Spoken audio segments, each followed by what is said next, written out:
కాసిన వెంకటరమణ శివరాజ్ గారు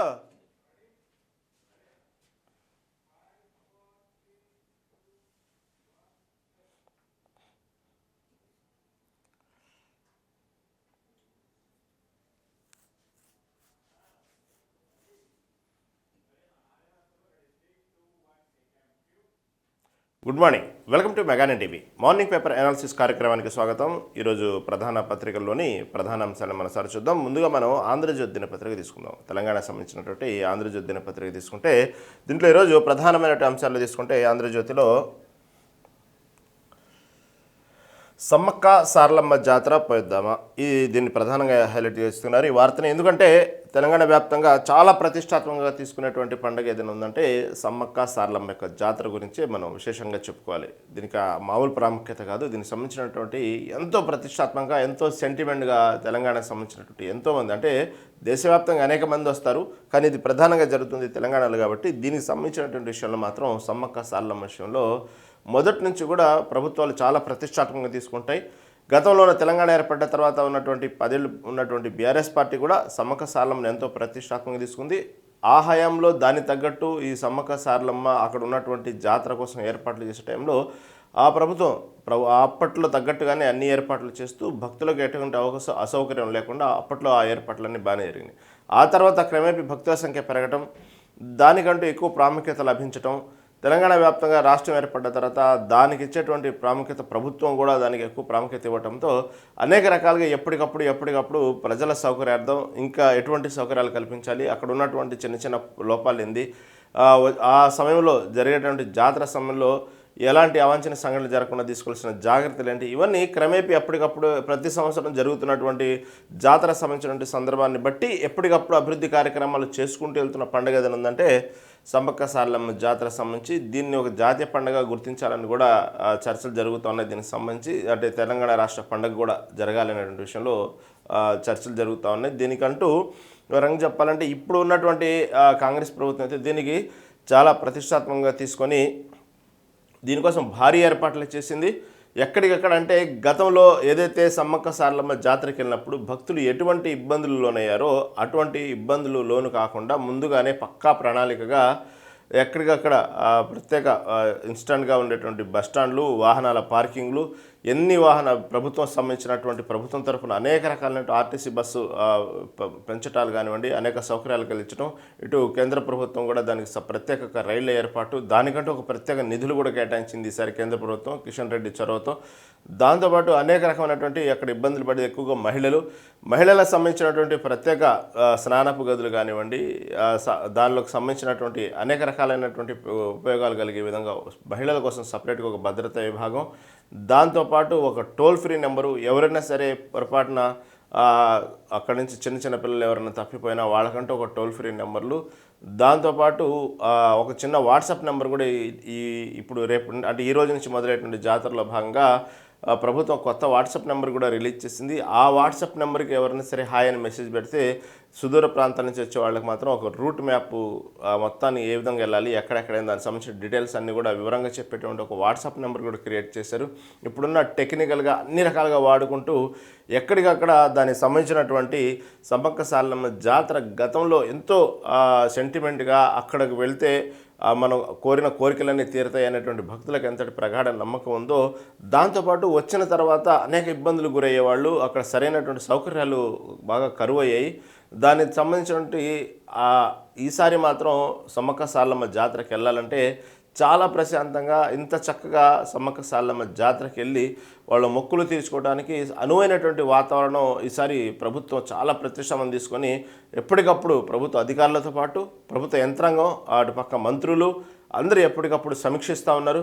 ఇది ఇప్పటిది కాదు, ఎప్పుడైతే జాతర సంబంధించిన ఏర్పాట్లని అనుకున్నారో దాదాపుగా 3-4 నెలల ముందు నుంచే దీని గురించి సీతక్క కానివ్వండి, కొండా సురేఖ కానివ్వండి, ఇటుపక్క ఉత్తమ్ కుమార్ రెడ్డి, ఇటుపక్క పొన్నం ప్రభాకరు, ఇలా ఎవరికి వారు దాని గురించి ఎప్పటికప్పుడు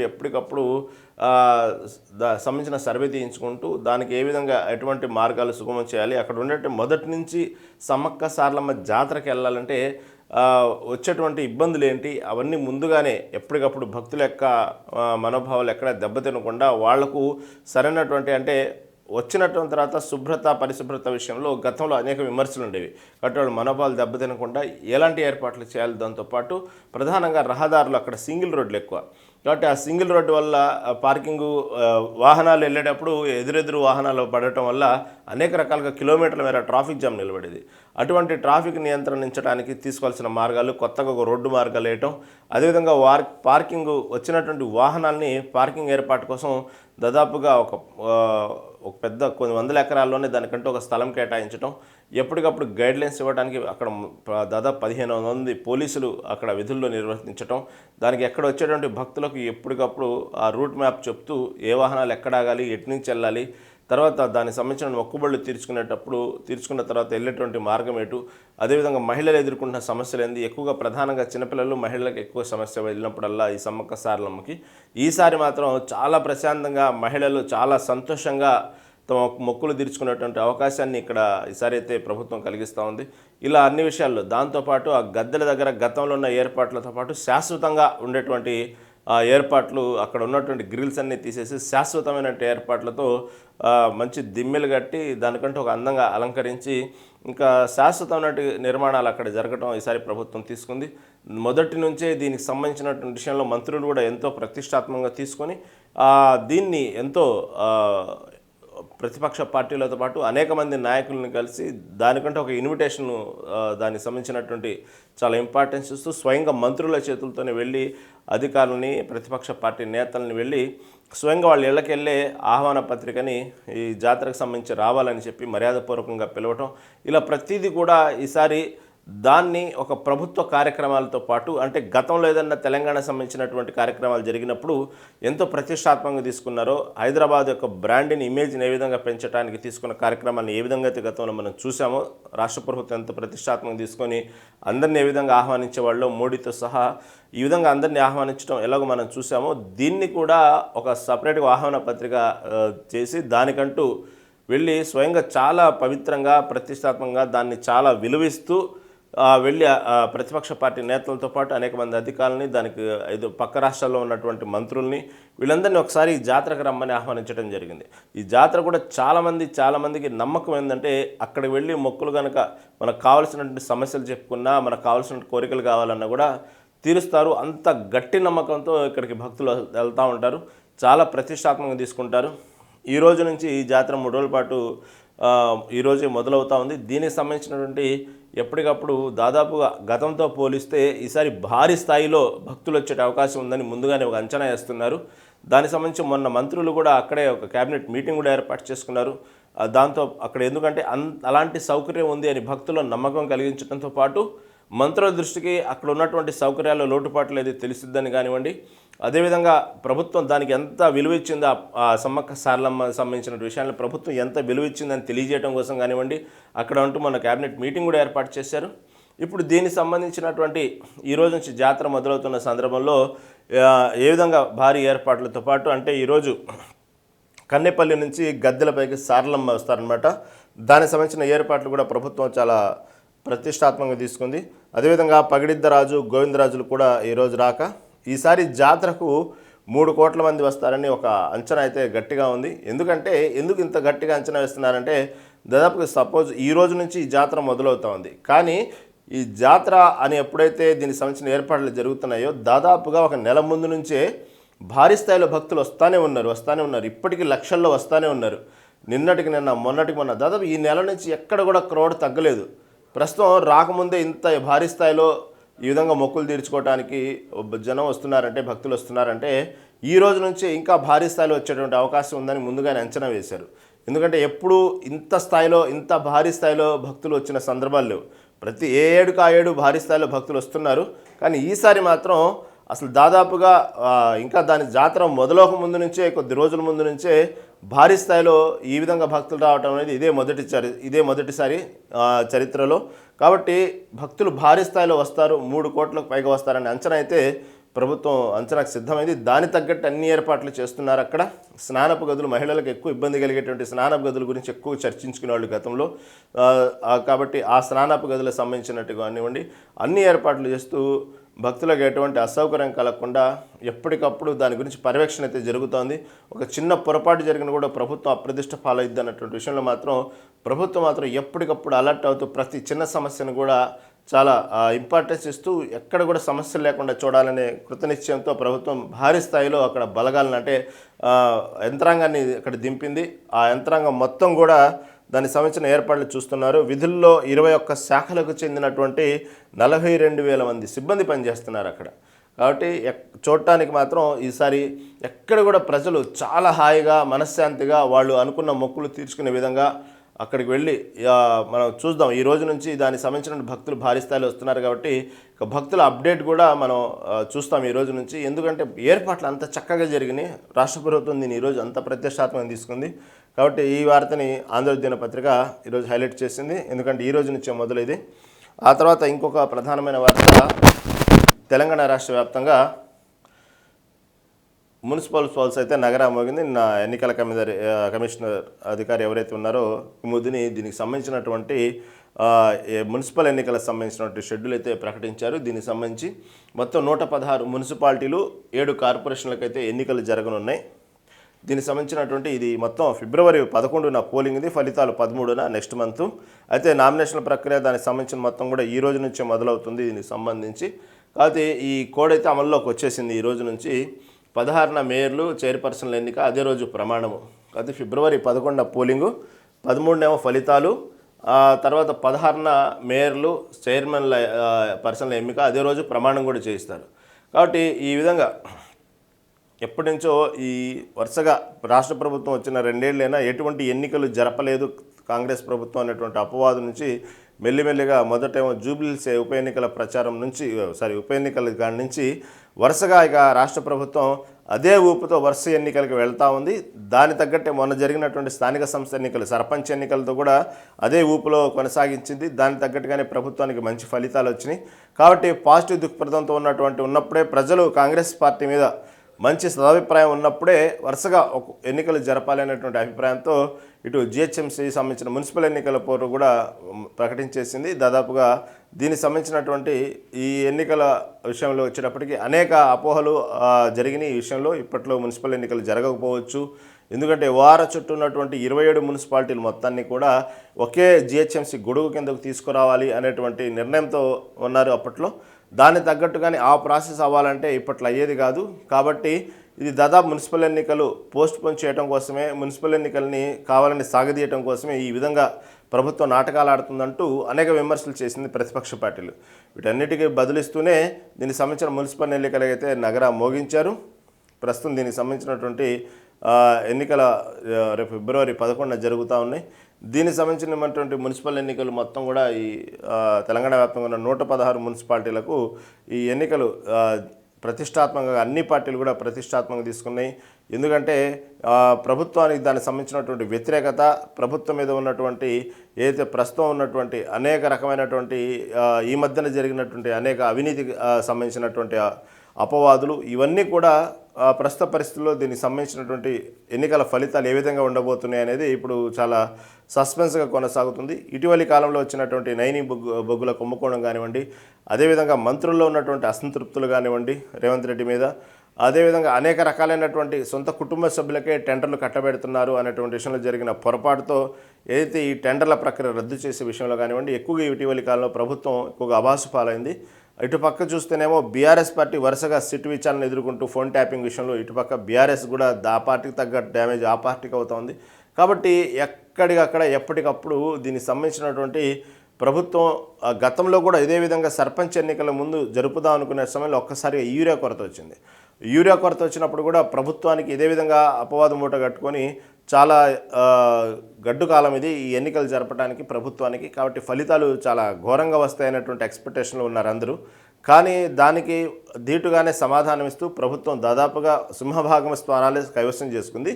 బీఆర్ఎస్ పార్టీ కూడా తన ఉనికిని అయితే బాగానే చాటుకుంది. అసలు ఆ మాత్రం కూడా ఉనికి ఉండదు అనే ప్రచారం జరిగిన నేపథ్యంలో సర్పంచ్ ఎన్నికలప్పుడు బీఆర్ఎస్ పార్టీ కూడా తన యొక్క ఉనికిని బాగానే చాటుకుంది, గట్టిగానే తట్టుకుని నిలబడింది.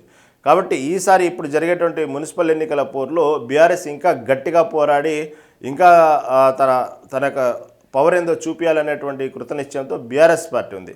ఇప్పటికే దానికి సంబంధించినటువంటి ప్రణాళికలు ఏంది, ఎవరెవరు మున్సిపల్ ఎన్నికల్లో బరిలో నిలవాలి, దానికి సంబంధించినటువంటి వ్యవహారం అంతా కూడా అక్కడ ఉన్న ఇన్ఛార్జీలకు, అక్కడ ఉన్నటువంటి ఎమ్మెల్యేలకు పార్టీ అధిష్టానం ఇప్పటికే సిద్ధం చేసింది. దానికి సంబంధించి ఎవరెవరు ఏందనేది. కాబట్టి ఎప్పటికప్పుడు దీంట్లో ఎక్కువ ఈ మున్సిపల్ ఎన్నికల్లో తమ సత్తా చాటాలి అనేటువంటి విషయంలో అయితే బీఆర్ఎస్ పార్టీ అయితే చాలా కృతనిశ్చయంతోనే ముందుకు దూకుతూ ఉంది. దాంతోపాటు బీజేపీకి కూడా బాగా ఆదరణ పెరిగింది ఇటీవలి కాలంలో ఈ మున్సిపల్ సంబంధించిన ఓటర్లలో. కాబట్టి బీజేపీ కూడా ఏమాత్రం తగ్గకుండా అసలు రెండో స్థానం మాదే అన్న విధంగా పోటీ పడుతూ ఉంది ఇటు ప్రభుత్వంతో. కాబట్టి ప్రభుత్వం ఎడిదిరిగి అధికారంలో ఉంది కాబట్టి దాదాపుగా ఇలాంటి వచ్చేటువంటి ఉప ఎన్నికలు కానివ్వండి, స్థానిక సంస్థల ఎన్నికలు, వీటన్నిటిలో ఎక్కడ చూసినా కామన్గా ఏంటంటే ఏ పార్టీ అధికారంలో ఉంటే ఆ పార్టీ హవా కొనసాగించే అవకాశం ఉంది. కాబట్టి ఇక్కడ ఈసారి ఏం జరిగిందంటే చాలా గ్యాప్ రావడం వల్ల ఎన్నికలు జరపడానికి చాలా సమయం పట్టిన వల్ల ప్రభుత్వం మీద వ్యతిరేకత ఉంది. కాబట్టి దాదాపుగా ప్రభుత్వానికి కొంత డ్యామేజ్ జరిగేటువంటి అవకాశం ఉందనేది ఇంకొక వార్త. ఏదేమైనప్పటికీ కూడా ఇచ్చినటువంటి హామీలు నెరవేర్చలేదు ప్రభుత్వము. దాంతోపాటు ఇటీవల జరిగినటువంటి హైడ్రా కూల్చివేతలు కానివ్వండి, అనేక పరిణామాలతో ఈ మున్సిపల్ సంబంధించినటువంటి ఓటర్లు అయితే ప్రభుత్వం మీద బాగా గుర్రుగా ఉన్నారు. కాబట్టి ఫలితాలు కూడా అదే లెక్కలో ప్రభుత్వానికి సరైనటువంటి చెంపపెట్టులాగా వస్తాయి అనేటువంటి విషయాన్ని చాలామంది చెప్తున్న విషయం. కానీ ఇదే విషయాన్ని స్థానిక సంస్థల ఎన్నికల్లో కూడా ఇదే విధంగా చెప్పారు. అయినప్పటికీ కూడా స్థానిక సంస్థల ఎన్నికల్లో కాంగ్రెస్ ప్రభుత్వం ఎక్కడ కూడా రేవంత్ రెడ్డి చరిష్మా ఎక్కడ దెబ్బతినలేదు. రేవంత్ రెడ్డి సర్కార్ మీద ఇంకా నమ్మకం ఉందని నిరూపించుకున్నారు. కానీ ఈసారి ఈ ఎన్నికల్లో మాత్రం అటువంటి అవకాశం లేదు. ఎందుకంటే అనేక పరిణామాలు ఇటీవలి కాలంలో జరిగినటువంటి హామీల విషయంలో కానివ్వండి, ఇటుపక్క ఉద్యోగ కల్పన విషయంలో కానివ్వండి, ఇటుపక్క ఇటీవలి కాలంలో వర్షాలు కురిసినప్పుడు ఎంత ఇబ్బందులు పడ్డారో దానికి సంబంధించిన అంశాలు కూడా ఈసారి దీనికి సరైనటువంటి తెర ముందుకు వచ్చే అవకాశాలు ఉన్నాయి. ప్లస్ ఈ క్యాంపెయినింగ్లో ఇవన్నీ కూడా ప్రతిపక్ష పార్టీలు అయితే సిద్ధంగా ఉన్నాయి. ప్రజలకు ఇంకోసారి వాళ్ళకి జరిగినటువంటి ఏదైతే ప్రభుత్వం తీసుకున్న నిర్ణయాల వల్ల ఎలాంటి ఇబ్బందులు పడ్డారో అవన్నీ తెలియజేయడానికైతే ప్రతిపక్ష పార్టీలు అయితే చాలా సిద్ధంగా ఉన్నట్టు అర్థమవుతా ఉంది. దాంతోపాటు హైడ్రా యొక్క ప్రధాన సమస్య, హైడ్రాని ఏ విధంగా అయితే చాలామంది అభినందిస్తున్నారో దానికంటే ఎక్కువ శాతం మంది భయం గుప్పెట్లోనే ఉన్నారు హైడ్రా విషయంలో. పైకి అభివృద్ధి కోరుకుంటున్నప్పటికి కూడా ఇది కరెక్ట్ మంచి పద్ధతి అని చెప్తున్నప్పటికి కూడా హైడ్రా విషయంలో ఇన్నర్గా మాత్రం ఎక్కడో కొంత సంబంధించిన భయభ్రాంతులు అయితే గురవుతూ ఉన్నారు. ఎప్పటికైనా సరే హైడ్రా వల్ల ముప్పు ఉంది అనేటువంటి చాలామందికి ఆ అపోహ అయితే ఉంది.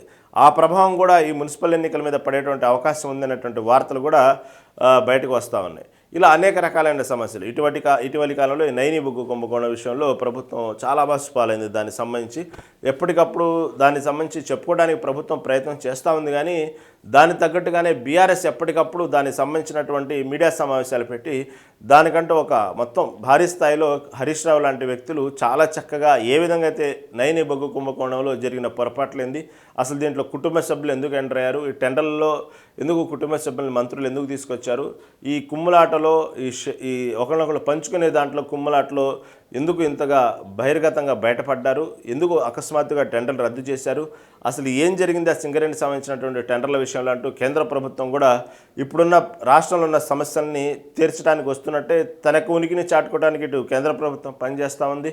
దానికి సంబంధించిన డైరెక్టర్లను కూడా పెంచుకునేటువంటి అవకాశాన్ని ప్రయత్నం చేస్తూ ఉంది. ఇన్ని విషయాల నడుమ ప్రస్తుతం ప్రభుత్వం కొంచెం డైనమాలో ఉంది ఈ విషయంలో. కాబట్టి ఎప్పటికప్పుడు ప్రస్తుతం దీనికి సంబంధించినట్టు సీఎం రేవంత్ రెడ్డి కూడా దీంట్లో రేపు వచ్చేటువంటి మున్సిపల్ ఎన్నికల్లో 3వ తారీఖు నుంచి ప్రచారంలో పాల్గొంటారు అనే వార్త వస్తున్న నేపథ్యంలో, ఎందుకంటే చాలా పరిస్థితులు అయితే ఎలా ఉన్నాయంటే ఎడ్జ్ మీద ఉన్నాయి రాష్ట్ర ప్రభుత్వానికి. ఏమాత్రం కూడా ప్రస్తుతం ఎంత వాతావరణం అయితే చాలా పాజిటివ్గా లేదనే చెప్పుకోవాలి. ఎప్పటికప్పుడు ప్రతి విమర్శలు ఎదుర్కొంటూ డైనమాలో పడింది. ఎక్కడికి ప్రధానంగా ఈ నైని బొగ్గు కుంభకోణం విషయంలో మాత్రమే ప్రభుత్వం ఆన్సర్ ఇచ్చుకోలేని పరిస్థితిలో ఉంది. సరే, ఆ మాత్రాన బీఆర్ఎస్ పార్టీ తన మంచి ఊపు మీద ఉందంటే ఇటీవలి కాలంలో వరుస పరిణామాలు మనకు కనబడుతున్నాయి, మనం చూస్తున్నాం వరుసగా ఏమేమి జరుగుతున్నాయి అనేది. సిట్ విచారణలు కానివ్వండి, అనేక రకాలైనటువంటి కుటుంబ కలహాలు కానివ్వండి, ఎప్పటికప్పుడు కవిత ఇచ్చే స్టేట్మెంట్లు కానివ్వండి, ఈ విధంగా రకరకాల పరిణామాలు ఉన్నాయి.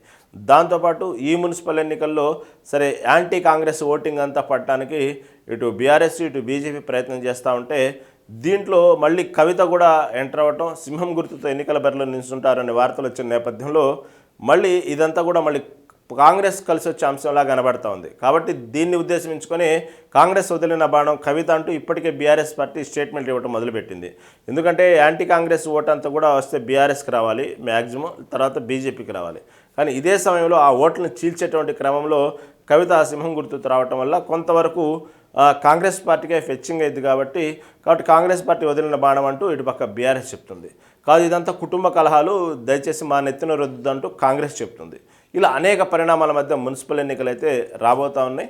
అదే బయటికి ఎంత హంగామా చెప్పినప్పటికీ కూడా ఎక్కువగా అధికారంలో ఏ పార్టీ ఉందో ఆ పార్టీకే ఎక్కువగా ఈ మున్సిపల్ ఎన్నికల్లో అంటే ఏదైనా సరే ఇలాంటి స్థానిక సంస్థల ఎన్నికల్లో వచ్చినప్పుడు దాదాపుగా అవకాశం అధికార పార్టీకే ఉంటాయి.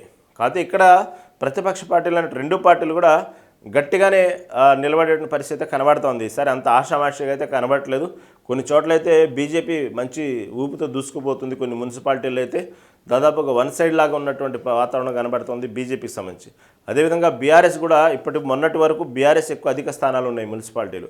కాబట్టి వాళ్ళు ఒక రకంగా చెప్పాలంటే స్థానికులు వాళ్ళ ఆల్రెడీ ఉన్నటువంటి ఉంది కాబట్టి స్థానాలు ఉన్నారు కాబట్టి వాళ్ళు కూడా ఎక్కువ స్థానాలు గెలిచేటువంటి అవకాశం ఉందంటూ ఇంకొక వార్త వస్తుంది.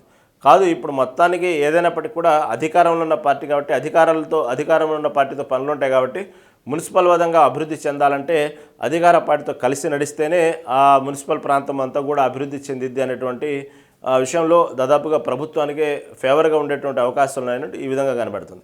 ఏదేమైనప్పటికీ కూడా దీన్ని కూడా అంత ఈజీగా తీసుకునే పరిస్థితులు లేదు. ఈ ఎన్నికలు కూడా ప్రభుత్వం కూడా ఇది కూడా ఒక రిఫరెండంగానే భావిస్తూ ఉంది ఈ ఎన్నికలు. ఎందుకంటే ఇంకా దాదాపుగా ఇంకొక 2 ఏళ్లలో ఎన్నికలు వచ్చేటువంటి తరుణంలో 2-3 ఏళ్లలో ఎన్నికలు వచ్చే తరుణంలో ఇవన్నీ కూడా అంత ఈజీగా కొట్టేసే పరిస్థితులు అయితే ప్రభుత్వం అయితే లేదు. ప్రతి ఎన్నికలను కూడా ప్రతిష్టాత్మకంగా తీసుకుంటుంది. ఎందుకంటే ప్రభుత్వం వచ్చినటువంటి 2 ఏళ్ల తర్వాత జరుగుతున్న ఎన్నికలు కాబట్టి ఇటు అసెంబ్లీ ఎన్నికలకు చాలా దగ్గరగా ఉండేటువంటి సమయం వస్తుంది కాబట్టి ప్రతిది కూడా రిఫరెండం ఎన్నికలుగానే భావిస్తుంది. దానికి సంబంధించి అంతే సీరియస్గా తీసుకుంటుంది. ఇప్పటికే మంత్రులు అక్కడ ఉన్నటువంటి ఇన్ఛార్జీలు దానికి సంబంధించినటువంటి విషయంలో కాంగ్రెస్ ప్రభుత్వం ఇప్పటికే మున్సిపల్ ఎన్నికలకు బాధ్యతలు ఇచ్చింది. ఏ విధంగానే సరే గెలుచుకొని రావాలనేటువంటి చాలా గట్టిగా వాళ్లకు లోక్సభ నియోజకవర్గాల వారిగా మంత్రులకు అయితే ఆదేశాలు అయితే ఇచ్చారు దానికి సంబంధించి. కాబట్టి ఈ కాంగ్రెస్ పార్టీ దీనికి సంబంధించిన ఒకటి మొత్తాన్ని ఈ మంత్రులకు ఇన్ఛార్జీలకు ఆ నియోజకవర్గాలకు బాధ్యతలు ఇచ్చి ఆ గెలిపించుకునే బాధ్యత అయితే మీది. దాంట్లో ఎటువంటి సాకులు ఉండకూడదు, ఇలా జరిగి ఉండొచ్చు అలా జరిగి ఉండొచ్చు అనేది ఫలితాల రోజు మాత్రం చెప్పడానికి వీల్లేదు. ఏ విధంగా అయితే దాదాపుగా గెలుచుకొని రావాల్సిందే. ఉన్నటువంటి 116 మున్సిపాలిటీలో 100కి ఏమాత్రం తగ్గకూడదు అనేటువంటి విషయాన్ని అయితే చాలా గట్టిగా కాంగ్రెస్ పార్టీ చెప్తా ఉంది. వాళ్ళ మంత్రులకు సంబంధించిన మంత్రులకు కానివ్వండి, అక్కడ ఉన్న ఇన్ఛార్జీలు కానివ్వండి. తర్వాత ఎందుకంటే ఎటు తిరిగి చూసాం మన జూబ్లీహిల్స్ ఉప ఎన్నికల్లో దాదాపుగా ఉప ఎన్నికకు ముందు ఒక 15 రోజుల ముందు వరకు కూడా బీఆర్ఎస్ పార్టీకే ఎక్కువగా అవకాశం ఉందన్నటువంటి ప్రచారం జరిగింది. దాదాపు సర్వేలు కూడా ఇండైరెక్ట్గా బీఆర్ఎస్కే అవకాశం ఉందని చెప్పారు జూబ్లీహిల్స్ సంబంధించి. ఎందుకంటే అది ఆల్రెడీ సిట్టింగ్ ఎమ్మెల్యే అక్కడ, దాంతోపాటు మహిళా అభ్యర్థి, కొంత సెంటిమెంటు, బాగంటి గోపినాథ్ మరణం అనేది కొంత సెంటిమెంట్, ఇవన్నీ వర్కౌట్ అవుతాయి అనే విషయంలో కానివ్వండి అనేక రకాల పరిణామాలతో దాదాపు అక్కడ బీఆర్ఎస్ పార్టీ గెలిచే అవకాశాలు ఎక్కువ ఉన్నాయనేటువంటి విషయం మనం విన్నాం. ఆ తర్వాత ఎప్పుడైతే CM Revanth Reddy one man షోగా ఎలక్షన్ క్యాంపెయినింగ్లో అతనే మొత్తం తానే చూసుకున్నారో రోజు రోజుకు పరిణామాలు ఏ విధంగా మారిపోయి చివరికి అది దాదాపుగా 10% తేడా ఉన్నటువంటి ఓట్లని మళ్ళీ దాన్ని మొత్తం రివర్స్ చేసి చివరికి గెలుపు బాటకు తీసుకెళ్ళినటువంటి క్రమం మనం చూసాం జూబ్లీహిల్స్లో. అది కూడా గెలుపు కూడా ఆషామాషిగా బోటాబోటిగా గెలవాలి. 25,000 మెజార్టీ, మహా గెలిస్తే 2,000 అన్నారు, 5,000 అన్నారు, 10,000 అన్నారు టాప్ అంటే గెలవటం మెజార్టీతో. కానీ అలాంటిది 25,000 మెజార్టీతో అంటే మామూలు విషయం కాదు. మొత్తం తానే నడిపించి ఆయనే వన్ మ్యాన్ షో మొత్తం చూసుకుని సెంటర్ ఆఫ్ అట్రాక్షన్గా ఏ విధంగా అయితే ఎన్నికల సంబంధించిన క్యాంపెయినింగ్ ఏ విధంగా సీఎం రేవంత్ రెడ్డి చేసి అందరిని ఒకసారిగా ఆశ్చర్యానికి గురి చేసే విధంగా ఎలా అయితే చేశారో అది ఢిల్లీ దాకా ఇంటెలిజెన్స్ రిపోర్ట్స్ కూడా వెళ్ళి ఇంకా రేవంత్ రెడ్డి మీద అక్కడ అధిష్టానానికి ఇంకా గట్టి నమ్మకం ఏర్పడింది. ఇప్పట్లో మనం రేవంత్ రెడ్డిని కదిలించే పరిస్థితుల్లో లేము. రేవంత్ రెడ్డి కూడా కనీసం వెళ్ళి రేవంత్ రెడ్డి మీద మనం ఏదైనా కంప్లైంట్ ఇవ్వాలన్నా విమర్శించాలన్నా కూడా ఇప్పట్లో పరిస్థితులు అనుకూలంగా లేవు అనే స్థాయికి కాంగ్రెస్ పార్టీలో తీసుకొచ్చారంటే రేవంత్ రెడ్డి అది మామూలు సక్సెస్ కాదు. ఏమాత్రం జూబ్లీహిల్స్ ఉప ఎన్నికల్లో ఏమాత్రం కొద్ది గొప్ప తేడా పడ్డప్పటికి కూడా రేవంత్ రెడ్డిని కొంచెం చెడు కూడా అనుకునే వాళ్ళు ఆ పార్టీ నాయకులే. కాబట్టి ఇప్పట్లో రేవంత్ రెడ్డి గురించి మాట్లాడే సాహసం కూడా చేయలేని పరిస్థితి తీసుకొచ్చింది జూబ్లీహిల్స్ ఎన్నికలు.